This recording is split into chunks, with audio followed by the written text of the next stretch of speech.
السلام عليكم ورحمة الله. أهلا بيكم في فيديو جديد على قناتي أسرار طبختي. النهاردة هقدم لكم شوربة شوفان باللحمة والخضار. هي وصفة سريعة ولذيذة وغنية جدا بالألياف وتنفع جدا جدا للي عاملين دايت. ده شكلها، بسم الله ما شاء الله.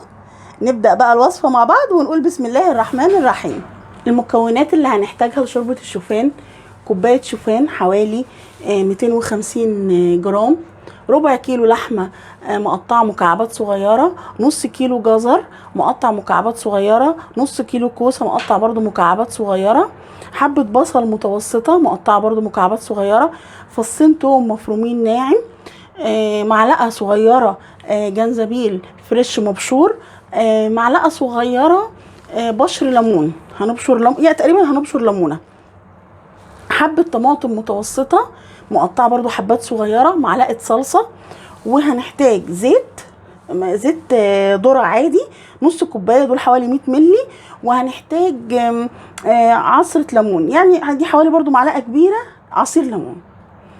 البهارات بقى اللي احنا هنستخدمها: معلقه صغيره كزبره ناشفه، معلقه صغيره كمون، معلقه كزبره ناشفه مطحونه، معلقه صغيره كمون، معلقه صغيره حبهان مطحون، معلقه صغيره ملح، نص معلقه صغيره فلفل اسود، واربع حبات قرنفل صحيح، وورقتين غار صحاح، وعود قرفه خشب. احط الزيت في الحله وانزل عليه البصل واشوحهم بقى كويس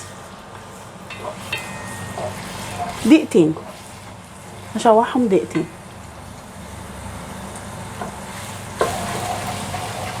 هنزل دلوقتي بقى اللحمه فوق البصل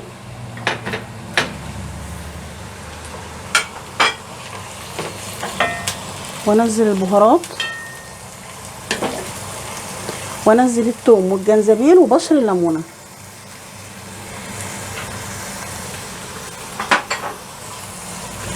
واشوحهم دول بقى كلهم كده مع بعض.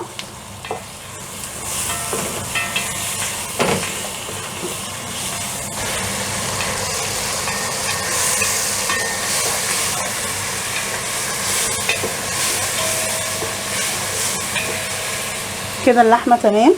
هنزل بقى الطماطم ومعلقه الصلصه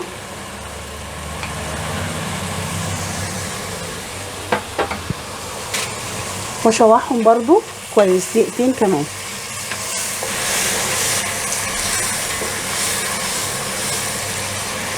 كده اللحمه تمام اتشوحت مع الطماطم ومعلقه الصلصه.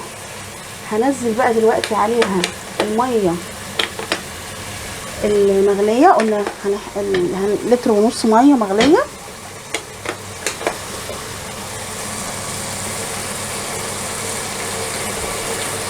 وبعد كده هغطي عليها واسيبها بقى على النار نص ساعه عشان اللحمه تستوي كويس، وبعدين هنرجع نكمل مع بعض باقي الشوربه. دلوقتي هنحمص الشوفان في طاسه من غير زيت،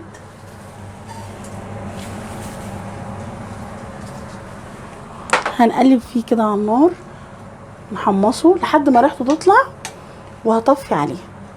بيبقى حلو قوي مع الشوربه وهو متحمص.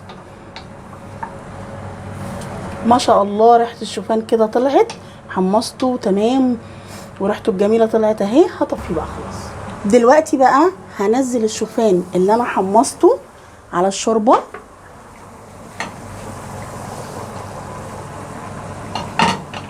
وهنزل كمان الكوسه والجزر،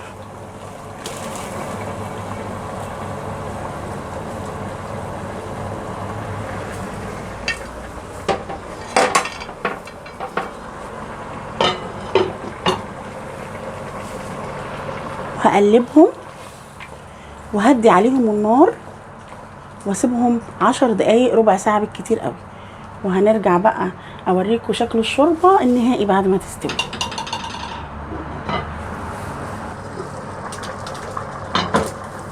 كده تمام الشوربه استوت، بسم الله ما شاء الله. هنغرفها بقى دلوقتي ونوريها لكم في طبق التقديم. ده شكل الشوربه بعد ما غرفتها في طبق التقديم. هحط بس على وشها معلقه عصير الليمون.